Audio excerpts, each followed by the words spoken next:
Hey guys, and welcome back to my channel.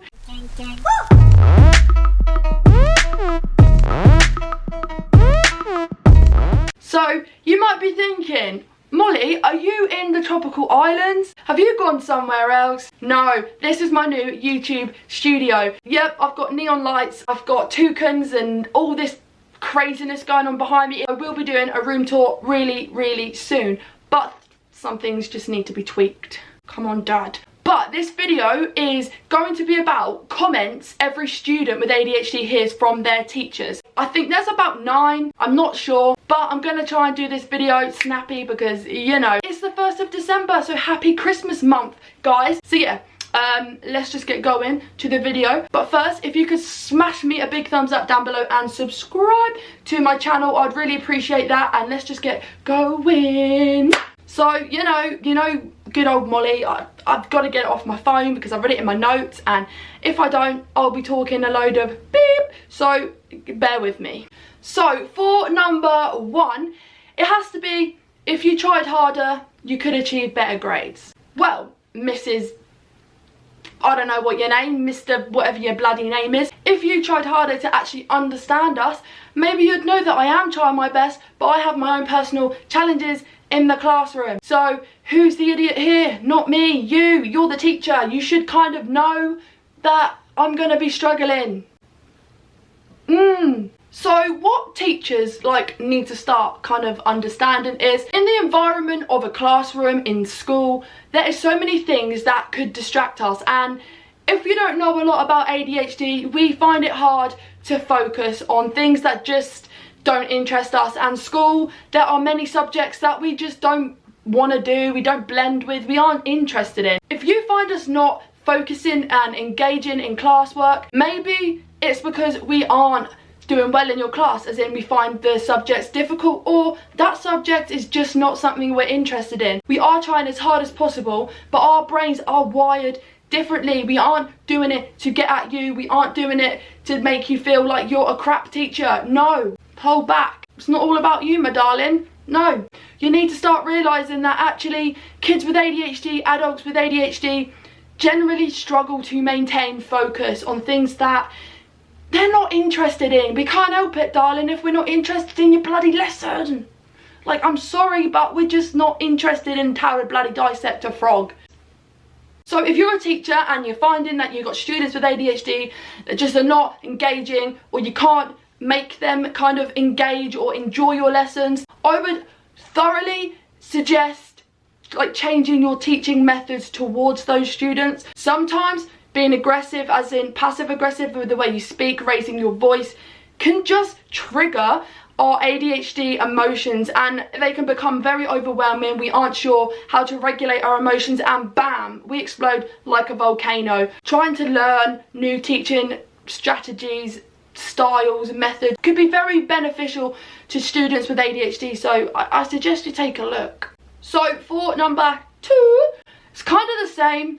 It's one of the comments that I used to get all the bloody time, and I still do now, to be honest. My mum says things to me and I'm like, really? Anyway, the comment is, if you stopped making careless mistakes and concentrated on what you're doing, you could be the top of the class. Well, I don't want to be at the top of the class, darling. I don't want to do that, my darling. No, I don't want to be the top of your bloody class. Why do people think that kind of suggesting that we aren't trying hard enough, or suggesting that we're doing things on purpose, is gonna de-escalate the situation? No, you're gonna make it blow. That is like a triggering kind of sentence to a child or an adult with ADHD. We can't help it. ADHD is never an excuse, no, but it's an answer. Work with us. Why work against us? Stop telling us, if only you didn't make as many mistakes.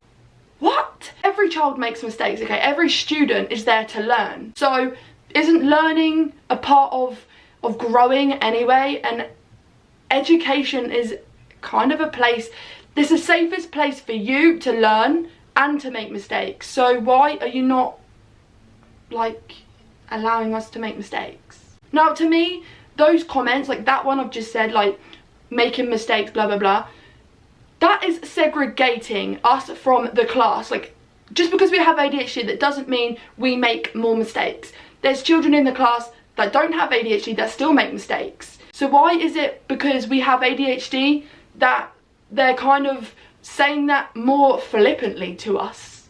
Don't shame us for being careless. We do care. We care very much. And you don't see how that affects us because we mask how we feel. Like, we have this amazing technique and coping mechanism that actually allows us to mask it. So you might think, oh, I'm going to throw this at you, I'm going to say this to you because it doesn't affect you. No, you're right, it might not affect me in the class because I won't show it. But when I get home and I'm on my own, those comments really hurt. They insult us. So please stop saying, like, stop making careless mistakes, because we do care and we do make mistakes. Yes, so does everyone, not just because we have ADHD. So for number 3, I mean, I've got to say, this was something like written in my report cards, on my, like, we had this book thing we had to bring home and get signed and all that stuff. And it always said, how many times do I have to tell you? How many times do I have to tell Molly?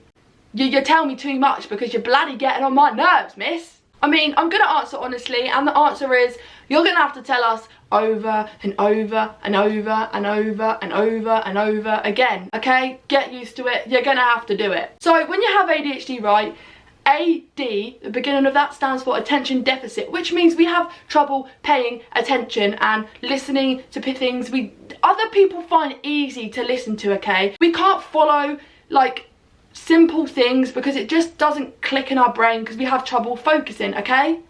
So with that being said, if you're telling me something over and over and over again, and each time you're saying it and it's still boring, the chances are you're going to say it 50 times and I'm still not going to give a shit. Like, I'm serious. What do you want me to do about it? So what people have to realise is, in a classroom environment, there are so many things, right, that could be a distraction to us. People talking, people dropping their pen, someone walking outside the window, someone walking up the stairs, someone banging. So many things that could literally, like, snap us out of our focus zone, okay? And the worst thing in the world for you as a teacher to do is shame us in front of the whole classroom. You embarrass us and it makes it really hard for us to cope. So in all seriousness, by shaming us in front of the whole classroom, that won't change a thing. And actually, you're teaching us to have a bad attitude, to have a bad kind of connection to you as a teacher, but also that classroom. We're going to feel embarrassment, like, kind of like envy, and we're just going to feel really horrible coming into your class, which is going to create habits about our behaviour. So without kind of embarrassing us, either keep us behind at the end of the lesson, like, but tell us in a way that's kind of like, oh, can I see you at the end of the lesson? Like, that's not kind of embarrassing us. That's kind of just like nudging us, like, can I just see you at the end? But if you're literally calling us out in the classroom, people are going to start realising that we are a little bit different to them, you know? You are literally, like, telling people I am struggling, and that's not okay to do, especially in front of a whole classroom of people. So for number 4, if I had literally £1 for every time someone said this to me, trust me, I wouldn't be filming in a log cabin. I'd be filming in a mansion. Oh, this has been said to me multiple times, millions, trillions, billions, like so many times that I just know how annoying it is, and I just want to share this with you. And that is, can you stop talking to the person next to you? Can you just stop talking? Stop talking over me. Stop interrupting me now. I've had enough. Molly, go outside. You're interrupting my lesson. That has been said so many times to me that I may as well just have it tattooed on my head. Like, what? Why not? So yeah, people, Molly, stop interrupting me. Molly, stop talking. Molly, right? That was always said to me. For me, talking is something that is very, very kind of a thing that just gets me in trouble. Like, still today. And I'm 22 and my mum's like, Molly, shut up! So yeah, when I was in school, I would be sat in a seating plan and I'd literally be moved like 50 times in that whole year of learning, because everywhere they put me, doesn't matter who I'm next to, I'm still going to talk to my friend over the other side of the room because the teacher just doesn't interest me and I want to go over and tell her something and I don't have the impulse control to wait. I'm not patient just to wait. halfway through the lesson, if I remember what Miranda told me, I'm going to go over and tell Chelsea about that. I have no patience, like literally none, and I can't help it. I just have this impulse when it comes to talking. I get overexcited. I'm literally like, I have to say, I've got verbal diarrhea, like seriously. You know when people say it comes out the end and out there? Well, let me just say, I don't get it out there, I just get out my mouth because I can't stop talking. So yeah, people used to be like, Molly, stop talking. Stop talking over me. I'm trying to teach, Molly. Do you want to get up here and teach yourself? Do you have something to say? Do you want to say it to all the classroom? That is just something that everyone said to me. Can't help it, okay? My impulse control is just shocking. I have none, okay? None. I have no control over anything I do because I'm just impulsive and I don't think about the consequences because I just don't have that kind of like recall in my mind and I just forget and then, yeah. I mean, yeah, I know it's not all funny, but the thing is, when it comes down to it, you have to kind of think about the outside, what's going on. Why does she keep losing her concentration? Why does she keep talking over me? Because in realistic terms,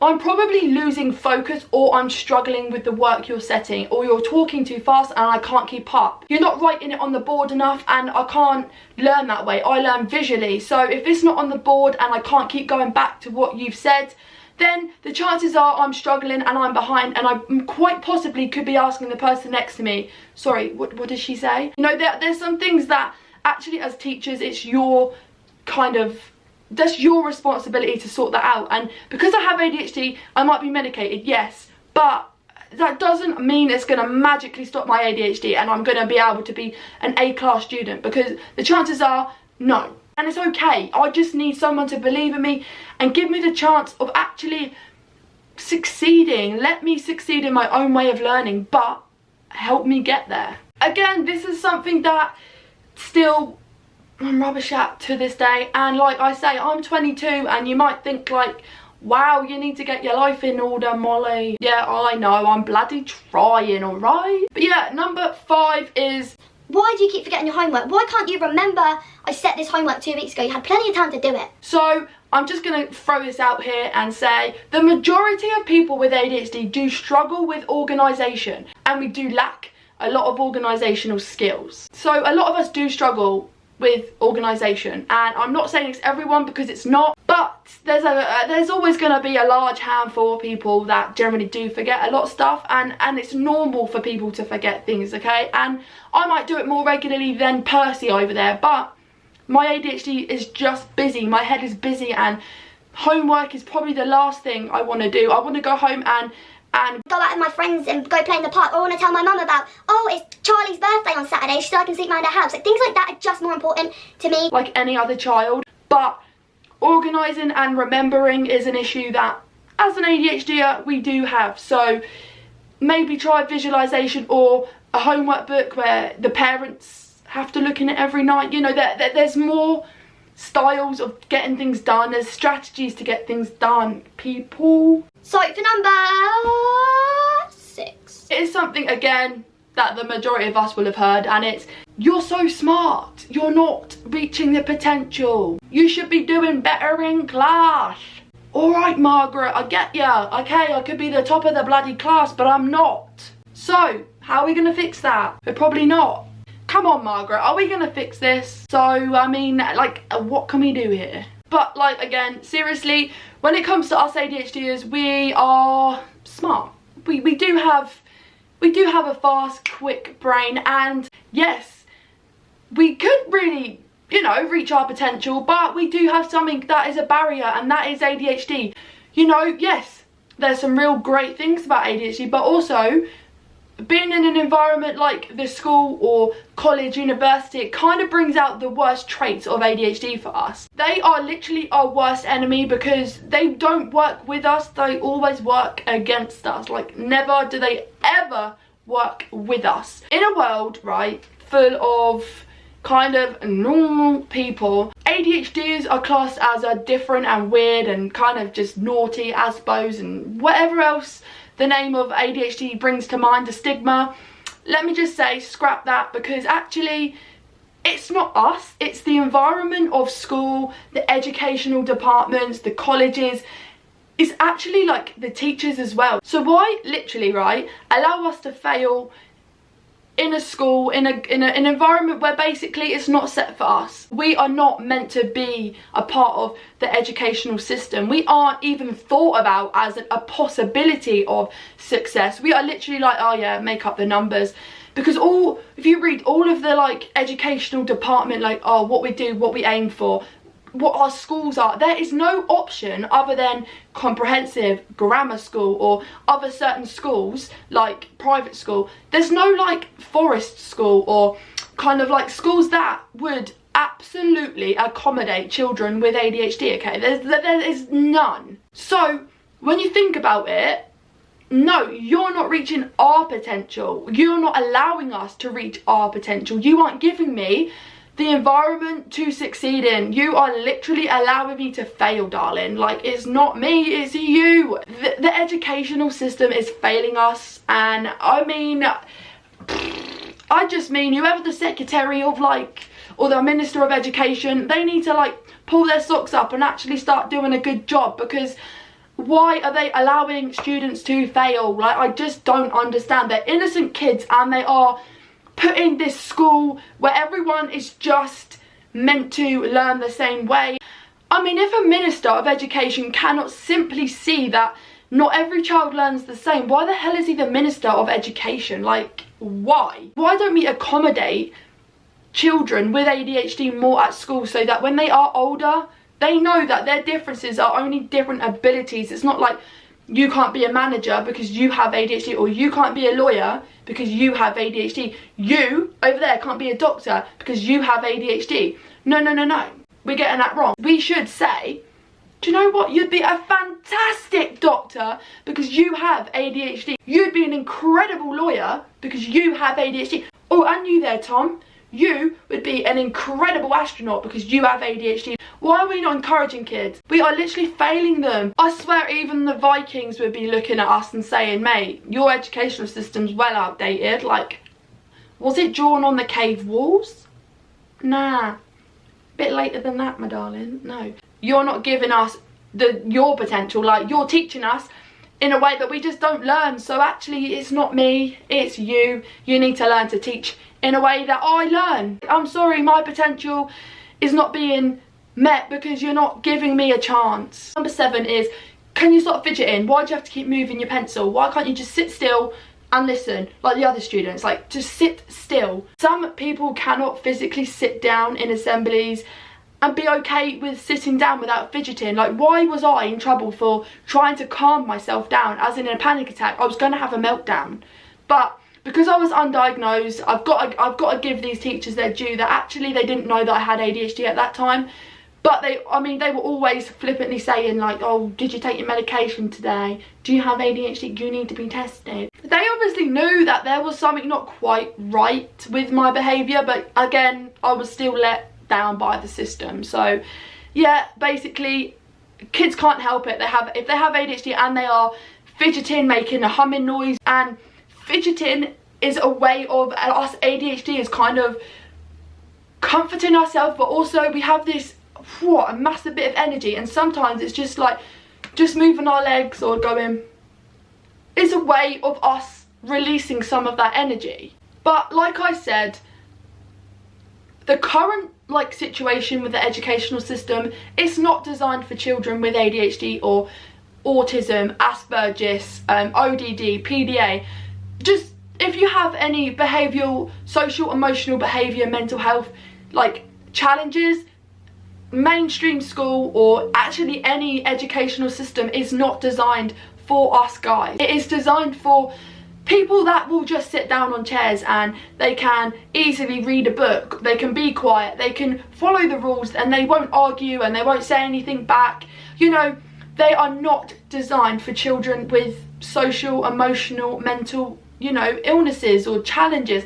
You know, it's not okay for all of us to be like tarred with the same brush. It's not fair. We're being made to look like we're horrible, naughty children. Actually, we are just children that are misunderstood. So if you're a teacher and you've watched this, please don't take offence. I'm not saying every teacher is like this, because I was lucky enough to have 2 amazing teachers that, okay, they didn't know I had ADHD, and I did grow up being punished like a normal child. Okay, I was in detention, or I was always excluded, expelled, or whatever you call it. Like, I was always in trouble. Like, I was punished as a normal child, and I grew up undiagnosed. So actually, I believe that I have seen the educational system fail me personally. I've seen where the cracks are. So I literally am going to be doing so many more videos about the educational system, because I'm so passionate to raise the awareness of how badly they are failing us. I'm so fed up with us being labelled. Okay, we do have a label, yes, but it's not to use against us. It's to explain our different abilities. It's not to explain that we are different, we are worthless. No, it is to explain who we are and how we learn and how we see the world. I hope you have enjoyed those 7 mean comments that teachers just say flippantly, and they don't realise how actual hurtful and shameful that is of them. So, yeah. Thank you for watching. I really hope that you have enjoyed this video and learned something from this video and take something from this video, because this are what my videos are for, educational purposes. I really want you guys to learn that it's okay, 1, to be different and have different abilities. 2, I want people to know that it's not okay to fail innocent children, because we all have to learn on the same wavelength. No.